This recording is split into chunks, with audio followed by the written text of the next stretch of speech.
अस्सलाम वालेकुम everyone, welcome to my another vlog.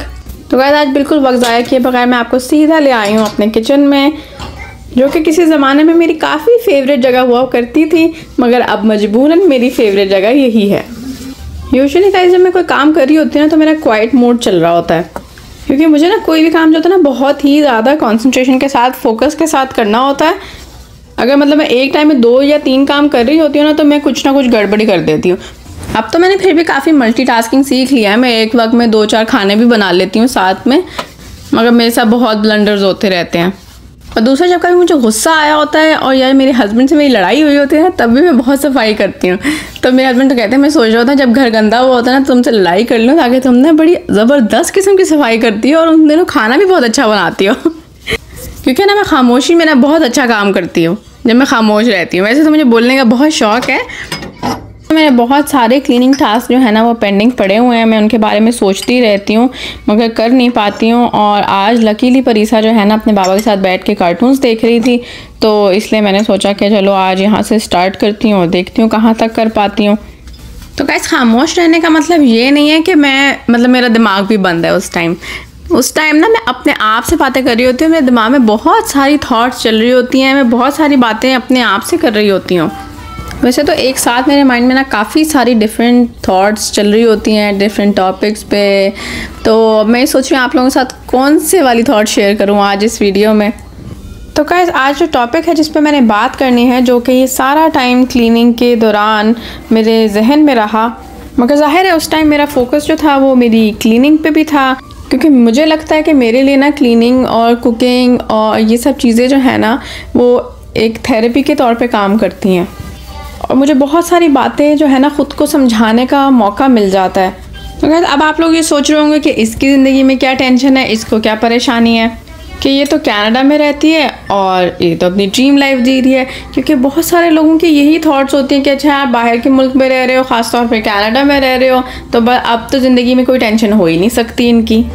जिस तरह गाइस कोई भी चीज़ परफेक्ट नहीं होती, कोई इंसान परफेक्ट नहीं होता, इस तरह किसी की ज़िंदगी भी परफेक्ट नहीं होती है। और गाइस मेरा कोई इस टॉपिक पे बात करने का मतलब ये नहीं है कि मैं कोई नाशुक्री कर रही हूँ। अल्हम्दुलिल्लाह मैं अल्लाह का हर सेकंड शुक्र अदा करना चाहती हूँ कि अल्लाह ने बेतहाशा नेमतों से नवाजा। इस टॉपिक पे बात करने का मकसद सिर्फ इतना है कि हर किसी की लाइफ की रियलिटी जो होती है ना वो बहुत डिफरेंट होती है। तो मुझे ऐसा लगा कि शायद मैं अपनी वीडियोस के थ्रू बहुत ज़्यादा एक ना गलत परसेप्शन लोगों के माइंड में पैदा कर रही हूँ कनाडा को लेके, यहाँ की लाइफ को लेके, जो कि मैंने महसूस भी किया है और कुछ सुना भी है इस बारे में। उस बारे में मैं ज़्यादा डिटेल में नहीं बात करना चाहूँगी, और मैं ऐसी कोई नेगेटिव वीडियो बनाना भी नहीं चाहती थी, बट मुझे ऐसा लगता है कि शायद मुझे थोड़ा बहुत रियलिटी के ऊपर भी बात करनी चाहिए। मेरी ग्रॉसरी वीडियोस देख के सबको ये लगता है कि शायद यहाँ पे ग्रॉसरी बहुत सस्ती मिलती है, घर देख के लगता है कि शायद सबके पास कनाडा में ऐसे ही घर होते हैं, गाड़ी देख के ऐसा लगता होगा कि शायद यहाँ पे हर कोई टेस्ला चलाता होगा। तो गाइस ऐसा बिल्कुल भी नहीं है। यहाँ की लाइफ जो है ना वो जैसी दिखती है वैसी होती नहीं है। यहाँ पे हर कोई कहीं पहुँचने के लिए एक बहुत मेहनत से गुजरता है, एक प्रोसेस से गुजरता है। और अगर आप लोग यहाँ पे आके देखें तो यहाँ डिप्रेशन और एंग्जाइटी के केसेस जो है ना इतने ज़्यादा हैं, इतने ज़्यादा कि आपकी सोच है। तो अगर यहाँ की लाइफ इतनी ही परफेक्ट है तो यहाँ पे लोग क्यों डिप्रेशन एंग्जाइटी में जाते हैं।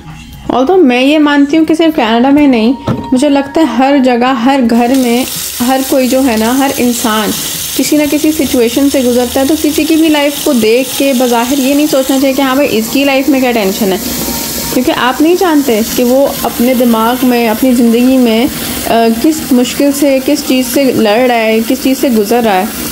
मेरी वीडियोस देख के आप लोगों को शायद कभी लगा भी नहीं होगा कि मेरी ज़िंदगी में कोई मसला है, और अल्लाह का शुक्र है कि ऐसा कोई मसला है भी नहीं। मगर आज मैं अगर आपको अपने यूट्यूब बनाने की वजह बताऊं तो ये वीडियोस जो है ना मेरे लिए एक डिस्ट्रैक्शन है बहुत बड़ी, जो मुझे अपनी जो नेगेटिव थॉट से मुझे बचाती है। इसलिए मैं अपनी एवरीडे की वीडियोस में कभी कोई ऐसी नेगेटिव बातें नहीं करती। अगर कोई आ जाए तो अलग बात है, मगर मैं कोशिश करती हूँ कि मैं ऐसी कोई बुरी बात, कोई डिप्रेसिव, कोई अपनी एंग्जाइटी से रिलेटेड कोई बात नहीं करूं, क्योंकि मेरी वीडियो जो है मेरी बच्ची भी देखती है और मैं भी देखती हूँ। हम लोग बाद में जब देखते हैं तो हम ऑलवेज़ अपना अच्छा टाइम एंजॉय करते हैं। और वीडियो को देख के अच्छी मेमोरीज़ आती हैं। अगर मैं अपनी वीडियोस में भी यही सब कुछ दिखाना शुरू कर दूँगी कि मेरी ज़िंदगी में मसला क्या चल रहा है, तो मुझे होता है कि मेरी बेटी मेरे से क्या सीखेगी। कल को वो बड़े होके ये वीडियोस देखेगी तो वो ये सोचेगी कि मेरी माँ एक हर टाइम परेशान ही रहती थी, कि मेरी माँ की ज़िंदगी में कोई खुशी नहीं थी। इनफैक्ट मैं यूट्यूब बनाने का, मुझे वीडियोस बनाने का काफ़ी शौक़ था पहले से, मगर मैं यही सोचती थी, मेरे हस्बैंड भी मुझे ये कहते थे कि हमारी डेली लाइफ में ऐसा क्या होता है जो हम लोगों को दिखाएंगे। और मैं तो हाउसवाइफ हूँ, मेरी लाइफ देखा जाए तो हर रोज़ एक ही जैसी होती है। मगर जब मैंने वीडियोस बनाना शुरू की तो मैं अब अपने हस्बैंड को कहती हूँ, देखिए रोज़ाना ही कुछ ना कुछ मिल जाता है हमें रिकॉर्ड करने के लिए। और अपनी वीडियोस जब मैं पुरानी वीडियोस जाके देखती हूँ, बेशक किसी और को पसंद आए ना आए, बट मुझे बहुत अच्छी लगती हैं, क्योंकि मैं उससे अपनी अच्छी मेमोरीज़ को रिवाइज़ करती हूँ। और उस वक्त में कुछ बुरा जो भी हुआ होता होगा वो मेरे जहन में नहीं रहता, मगर एवरीडे लाइफ की जो बुरी बातें हैं या कोई भी नेगेटिव चीज़ है वो मैं उसके बारे में बात करूँगी। तो मैं जब भी वीडियो कभी अपनी फ्यूचर में देखूँगी तो मुझे अपना वो पुराना टाइम में जो भी बुरा हुआ होगा वो याद आता रहेगा। इसलिए मैं कोशिश करती हूँ कि मैं YouTube के लिए जब भी वीडियो बनाऊँ तो मैं हमेशा अपने दिन की अच्छी चीज़ों को रिकॉर्ड करूँ, और फिर रात में बैठ के जब मैं अपनी वीडियो एडिट करती हूँ और जब पोस्ट करने के बाद अपना फाइनल प्रोडक्ट देखती हूँ तो मुझे काफ़ी खुशी होती है। क्योंकि नेगेटिव बातें जो होती हैं ना आपकी एवरीडे लाइफ में जो चल रही होती हैं वो आप भूल जाते हैं, तो इसलिए अगर उनको रिकॉर्ड ना ही किया जाए तो बेहतर होता है, क्योंकि आप जब उनको रिकॉर्ड कर लेंगे तो वो कभी नहीं भूली जाएंगी, वो बार बार आपके सामने आएंगी। मगर इसका मतलब ये नहीं है कि भाई हर रोज़ बस फ़नी चल रहा है, बस पार्टी चल रही है और कुछ नहीं है, बस पैसा ही पैसा गिरे जा रहा है कनाडा में और चीज़ें ख़रीदी जा रही हैं और बस मज़ा ही आ रहा है। ऐसा कुछ भी नहीं है गाइस, बिल्कुल भी नहीं है ऐसा। मैं भी ये वीडियोस बना के ज़रूर थकती हूँ, और हम भी अपनी ग्रॉसरी को बजट करते हैं, और बार बार ग्रॉसरी पे जाने की मेरी तो ख़ास तौर पे ये वजह है कि मैं एक दफ़ा में जो है ना वो चीज़ें पूरी ला ही नहीं पाती। मैं लिख के भी चले जाऊँ ना फिर भी मैं कुछ ना कुछ भूल आती हूँ, इसलिए जो है ना मुझे बार बार ग्रॉसरी पे जाना पड़ता है। और दूसरी बात ये कि हमारी फैमिली काफ़ी छोटी है तो मैं थोड़ी चीज़ें लेके आती हूँ ताकि ख़राब ना हो, ज़ाया ना हो। इस वजह से भी मुझे जैसे कुछ जो फ्रेश फ्रूट्स होते हैं, वेजिटेबल्स होती हैं, ये मैं थोड़ी लेके आती हूँ, क्योंकि ये है कि जब ख़त्म हो जाए तो मैं दोबारा ले आऊँ मगर ज़ाया ना हो, क्योंकि इस तरह रिस्क की भी ज़्यादती होती है और पैसे भी ज़ाया होते हैं। और यहाँ कनाडा के हालात भी अब काफ़ी ज़्यादा बदल चुके हैं। पहले इनकम इतनी इनफ होती थी कि आप बाकी अपनी सारी चीज़ें जो है ना वो पूरी कर सकते थे, मगर अब इनकम उतनी ही रह गई है। महंगाई इतनी ज़्यादा बढ़ गई है कि अब हर किसी के लिए जो है ना अफोर्ड करना और बजटिंग करना बहुत मुश्किल हो गया है। और जहाँ तक बात है इस घर की, ये घर मेरा अपना नहीं है, ये रेंट पे है। ऑल्दो बहुत अच्छा है माशाल्लाह से, और हमें यहाँ पे मूव हुए हुए अभी ज़्यादा वक्त भी नहीं हुआ है। तो बहुत सारे लोग ये भी सोचते हैं कि यार रेंट के घर में, इतने बड़े घर में कैसे रहते हैं, और रेंट का ही है तो इतने बड़े में क्यों रहना है, क्योंकि यूजुअली लोग अपार्टमेंट्स, कॉन्डो, बेसमेंट वगैरह ऐसे भी रहते हैं। तो इसकी वजह बहुत सारी रीज़न्स हैं इसकी भी।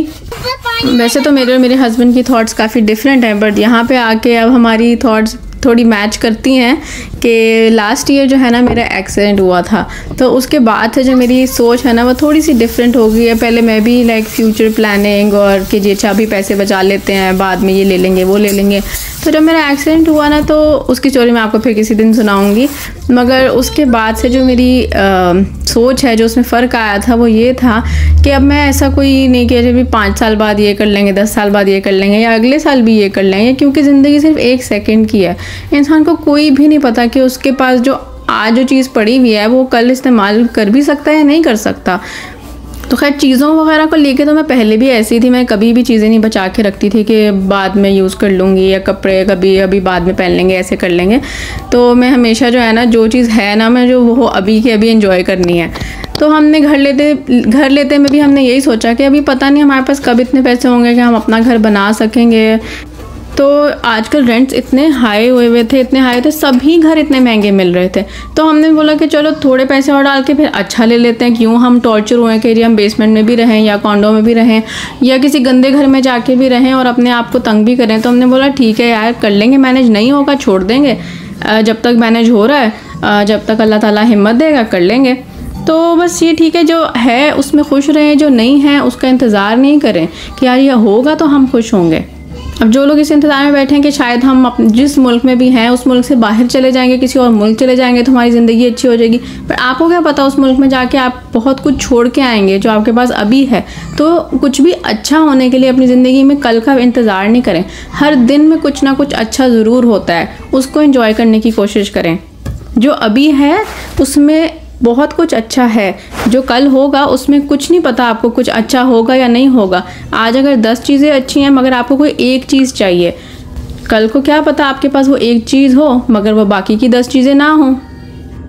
खुशियों को किसी चीज़ के ऊपर डिपेंड नहीं कराएं। ये सब चीज़ें खैर मैंने अभी लर्न कर रही हूँ, मैं आपके लिए बोल रही हूँ, मगर मैं अपने आप को अभी भी बहुत सारी बातें सिखाने की कोशिश कर रही हूँ, समझने की कोशिश कर रही हूँ। जैसा कि मैं आप लोगों को बताती हूँ कि मैंने कभी नहीं सोचा था कि मैं हाउसवाइफ बनूँगी, मगर अब मेरी बेटी है और मेरी जाहिर सी बात है मेरे हस्बैंड की भी कुछ प्रायोरिटीज़ हैं, तो मुझे ऐसा लगता है और उनको भी ऐसा लगता है कि मैं जाऊँगी बाहर तो हमारा घर डिस्टर्ब होगा, हमारी बच्ची डिस्टर्ब होगी, तो आपको अपनी लाइफ में प्रायोरिटाइज़ करना पड़ता है। तो मैं अपनी बच्ची को डे केयर में छोड़ के या किसी के पास छोड़ के नहीं जाना चाहती। मैं नहीं चाहती कि वो ये सोचे कि भाई अम्मा अब्बा ने हमारे अपनी कामयाबी के लिए या चलो बच्चों के लिए ही कि हमें उस वक्त में अकेला छोड़ दिया जब उनको हमारी सबसे ज़्यादा ज़रूरत होती है। तो मैंने अपने इतने बड़े शौक़ पे कॉम्प्रोमाइज़ कर लिया और ये चीज़ मेरे ना बार बार मुझे तंग करती रहती थी। हर थोड़े दिनों बाद मेरे ना मुझे होने लग जाता था अच्छा नहीं मैं कुछ नहीं कर रही, मैं कुछ नहीं कर रही, मेरा क्या मकसद है। तो फिर मैंने अपने आप को बहुत समझाने की कोशिश की और आहिस्ता आहिस्ता मैंने इसको बहुत ओवरकम कर लिया कि मैंने अपनी अब हाउसवाइफ की लाइफ को ही एंजॉय करना शुरू कर दिया है। और अल्लाह का शुक्र है, आई हैव नो रिग्रेट। मुझे बहुत अच्छा फ़ील होता है कि मैं अपनी बच्ची के साथ टाइम स्पेंड कर सकती हूँ। और इसमें भी अब ये है कि अगर मैं यूट्यूब की वजह से ये भी बहुत फ़ायदा हुआ कि मुझे अब बहुत सारी बातें सोचने का ना टाइम भी नहीं मिलता। एक तो घर की लाइफ भी इतनी बिजी होती है मेरी और उसके बाद जो भी मुझे वक्त मिलता है वो मैं अपने कंटेंट के बारे में सोचने में या वीडियो एडिटिंग में वो लगा देती हूँ। फिर उसके बाद जब यूट्यूब बनाना शुरू किया फिर मुझे वो है तो उस पर व्यूज़ ही नहीं आ रहे हैं, मैं इतनी मेहनत से वीडियो बनाती हूँ। फिर मैंने ये सोचना, फिर मेरे हस्बैंड ने मुझे कहा कि तुम अपनी मेमोरीज़ रिकॉर्ड करो और कुछ भी नहीं है, तुम्हारे लिए ये एक डिस्ट्रैक्शन है, तुम्हें वीडियो बना के अच्छा फ़ील होता है, तुम अपनी टेंशन से या जो भी तुम्हारे अंदर की एंग्जाइटीज़ है तुम उसको भूलती हो, तो अच्छा है तुम इसको एज अ एक्टिविटी करो, कुछ एक्सपेक्ट नहीं करो, just enjoy what you are doing. तो अब अल्लाह का शुक्र है कि मुझे मज़ा आता है अपनी वीडियोस बनाने के लिए। और बस हाँ ये होता है कि मैं एवरीडे पोस्ट नहीं कर पाती। मैं कुछ लोगों को देखती हूँ वो हर रोज़ इतनी मेहनत वाली वीडियोस बनाते हैं, रोज़ पोस्ट कर लेते हैं, बट हर कोई एक जैसा नहीं हो सकता। मैं नहीं कर सकती, शायद मेरे से नहीं हो पाता हर रोज़, क्योंकि मेरी बच्ची को इतनी ज़्यादा मेरी अटेंशन की आदत है कि इवन मैं फ़ोन भी यूज़ करती हूँ तो वो शायद इग्नोर्ड फील करती है। तो मैं फिर कोशिश करती हूँ जब वो सो रही होती है तब मैं वीडियो एडिट करूँ, बट जब वो सोती है तब मेरे और भी बहुत सारे काम होते हैं, तो फिर इसलिए बहुत मुश्किल होता है। तो मुझे जब भी मौका मिलता है, जैसे मौका मिलता है मैं रिकॉर्ड करती हूँ और अपलोड कर लेती हूँ और मुझे अच्छा लगता है। और क्लीनिंग इट्सेल्फ मेरे लिए बहुत बड़ी जो है ना वो एक, पहले मुझे बिल्कुल शौक़ नहीं था क्लीनिंग वगैरह करने का, मगर अब जो है ना अगर घर गंदा होता है या कोई भी चीज़ पेंडिंग पड़ी होती है ना तो वो मुझे तंग करती रहती है। तो मैं ना उससे इतना चिढ़ जाती हूँ कि मेरे ना उससे ना मूड पे, मेरे ना मेंटल हेल्थ पे बहुत असर होने लगता है। इसलिए मैंने अपना वीडियो बनाने के लिए मैं अपने आप को पुश करती हूँ, चलो यार ये काम करती हूँ इसको रिकॉर्ड कर लूँगी, ये काम करती हूँ रिकॉर्ड कर लूँगी। तो इस तरह ये होता है कि मेरा काम भी हो जाता है, मेरी वीडियो भी बन जाती है और मुझे एक एक्टिविटी भी मिल जाती है कि मैं रात में बैठ के वीडियो एडिट कर लूँगी या सुबह जल्दी उठ के एडिट कर लूँगी। तो आई थिंक अपने आप को मसरूफ़ रखना ना बहुत ज़्यादा ज़रूरी है किसी ना किसी चीज़ में, क्योंकि खाली दिमाग जो होता है ना वो वाकई शैतान का होता है। वो आपको ऐसी ऐसी बातें सोचने में मजबूर कर देता है कि आप खुद ही हैरान हो जाते हैं। और जब कभी आपका दिमाग होश में आता है तो आपको लगता है कि आप क्या सोच रहे थे। शैतान आपको इतना ज़्यादा नेगेटिव सोचने पे मजबूर करने लग जाता है कि आपको अपनी ज़िंदगी में कोई खुशी नज़र ही नहीं आती। अल्लाह ने आपको इतनी नेमतों से नवाजा होता है, आप वो देख ही नहीं पाते। और वही नेगेटिव सोच का जो असर है वो आपके बच्चों में आना शुरू होता है और आपके बच्चे भी वही नेगेटिव सोच लेके ग्रो करते हैं। तो फिर मैं सोचती हूँ कि अगर मैंने अपनी बच्ची के लिए इतनी बड़ी कुर्बानी दी है अपने शौक़ के लिए कि मैंने जॉब नहीं की, मैंने अपनी सारी प्रायोरिटीज़ को मैंने चेंज कर लिया, तो अब अगर मैं हर वक्त फ्रस्ट्रेटेड रहूँगी और उसका गुस्सा अपनी बच्ची पे निकालूंगी या अपने हस्बैंड पे निकालूंगी, घर की चीज़ों पे निकालूंगी, तो उससे तो घर का माहौल बहुत ज़्यादा ख़राब हो जाएगा। मुझे अपनी उस कुर्बानी देने का कोई फ़ायदा भी नहीं होगा।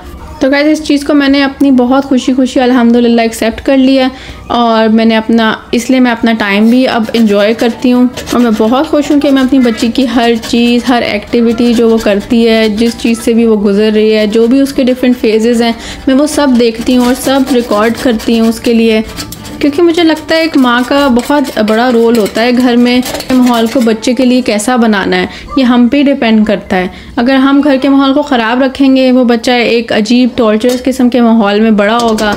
और अगर हम उनके लिए उस जगह को हैप्पी बना देंगे तो उनके दिमाग में बहुत सारी अच्छी थॉट्स आएंगी, वो पॉजिटिव एनर्जी एब्जॉर्ब करेंगे और पॉजिटिव थिंकिंग करेंगे। तो गाइज़ ये खैर सफाइयाँ वगैरह करते करते जो था ना, मैं इतनी उसमें खो गई थी कि मुझे पता ही नहीं लगा इतनी देर हो गई और मैंने खाना भी नहीं पकाया। खाना खाया हमने। जगह कैसी है इनके पास? तो फिर हम बाहर आ गए और बाहर आके फिर मैंने ये डोनेर खाया। ये जो है ना चिकन शवारमा होता है, अल्हम्दुलिल्लाह ये बहुत मज़े का था। चलें गाइस, मिलते हैं अगले ब्लॉग में कुछ और नई कहानियों के साथ। तब तक के लिए अल्लाह हाफिज़।